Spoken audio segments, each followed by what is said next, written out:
Yahoo mga suki, mga idol, tuwing rest day natin ay ito yung pinaka-special day dahil hindi tayo nagpabaya sa gawaing bahay, kagayan tayo yung maglalaba at magluluto. Yun nga sa ating paglalabay, biglang may dumating na series bus na galing Dumaguete papuntang Maynila. Merong cargo padala kaya ina-assist muna natin.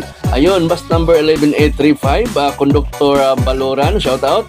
At shout out din sa kanyang co-pilot, driver De Los Reyes. Ayun, ating inalalayan itong pagkakarga ng cargo padala. Yan mga suki tuwing rest day natin. Pag na-timing na mayroong biyahe yung bus pa Manila ay talagang ina-assist pa rin natin kahit wala tayong duty. Kaya yun, sa mga tumatangkilik sa cargo padala o series cargo padala ay maraming salamat po mga suki, mga idol.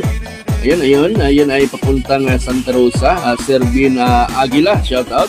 Maraming salamat po, Ma'am Esther Lombo of Barangay Mahilom or Jonis, Calatrava.